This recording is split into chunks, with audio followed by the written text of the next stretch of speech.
Assalamualaikum warahmatullahi wabarakatuh. Baiklah, saya Deka Yuliana Audia, NPM 5021244. Pada pertemuan kali ini, saya akan membahas tentang model, struktur, dan integrasi pengembangan kurikulum. Pada mata kuliah Telaah Kurikulum, dosen pengampu Bapak Tio Gusti Satria Magister Pendidikan. Yang pertama ada model pengembangan kurikulum. 1. Model administratif. Ada beberapa istilah yang digunakan untuk pengembangan kurikulum. Model administratif antara lain yaitu top-down approach dan lean step product. Semua memiliki arti yang sama, yaitu pendekatan atau prosedur pengembangan kurikulum yang dilakukan oleh suatu tim atau para pejabat tingkat atas sebagai pemilik kebijakan. 2. Model pendekatan atau grassroots. Pendekatan grassroots merupakan kebalikan dari pendekatan administratif.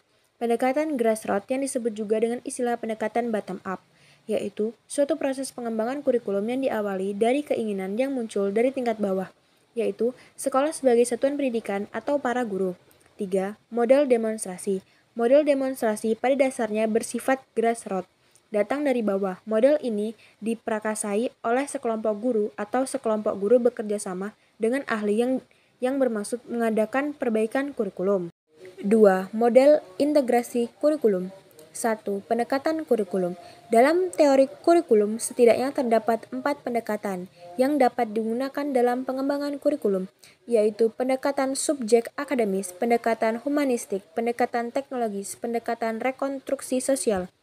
A. Pendekatan subjek akademis, yaitu pendekatan subjek akademis dalam menyusun kurikulum atau program pendidikan didasarkan pada sistematis disiplin ilmu masing-masing. B. Pendekatan humanistik. Pendekatan humanistik dalam pengembangan kurikulum bertolak dari ide memanusiakan manusia. Penciptaan konteks yang akan memberi peluang manusia untuk menjadi lebih human, untuk mempertinggi harkat manusia, merupakan filosofi dasar, dasar teori, dasar evaluasi, dan dasar pengembangan program pendidikan. C. Kurikulum berbasis kompetensi atau KBK, termasuk dalam kategori pendekatan teknologis karena memiliki materi yang diajarkan, kriteria evaluasi sukses, dan strategi belajarnya ditetapkan sesuai dengan analisis tugas tersebut. D. Pendekatan rekonstruksi sosial. Dalam menyusun kurikulum, pendekatan ini bertolak pada masalah-masalah yang dihadapi masyarakat.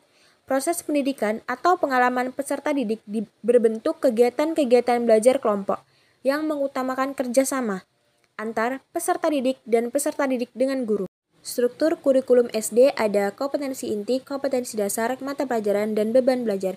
Pada SD terdapat muatan terdiri dari 1. Pendidikan agama, 2. Pendidikan kewarganegaraan, 3. Bahasa, 4. Matematika, 5. Pengetahuan alam, 6. Pengetahuan sosial, 7. Seni budaya, 8. Pendidikan jasmani dan olahraga, 9. Keterampilan atau kejuruan, dan 10. Muatan lokal.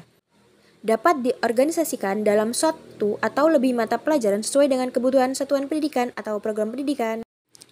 Kompetensi inti merupakan tingkat kemampuan untuk mencapai standar kompetensi lulusan yang harus dimiliki seorang peserta didik pada setiap tingkat kelas program yang menjadi landasan pengembangan kompetensi dasar. Kompetensi inti dimaksud pada mencakup sikap spiritual, sikap sosial, pengetahuan, dan keterampilan yang berfungsi sebagai pengintegrasi muatan pembelajaran, mata pelajaran, atau program dalam mencapai standar kompetensi lulusan.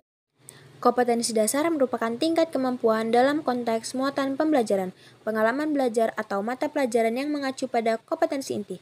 Kompetensi dasar dikembangkan dalam konteks muatan pelajaran, pengalaman belajar, mata pelajaran, atau mata kuliah sesuai dengan kompetensi inti. Beban belajar memuat 1. Jumlah jam belajar yang dilokasikan untuk pembelajaran suatu tema, gabungan tema mata pelajaran, atau keseluruhan kegiatan yang harus diikuti peserta didik dalam 1 minggu, semester, atau bahkan tahun pelajaran. Beban belajar sebagaimana dimaksud pada ayat 1 meliputi A. Kegiatan tatap muka, B. Kegiatan terstruktur, C. Kegiatan mandiri. Baiklah, itulah materi yang dapat saya sampaikan. Jika ada salah kata dan salah pengucapan, saya mohon maaf. Saya akhiri. Wassalamualaikum warahmatullahi wabarakatuh. Terima kasih.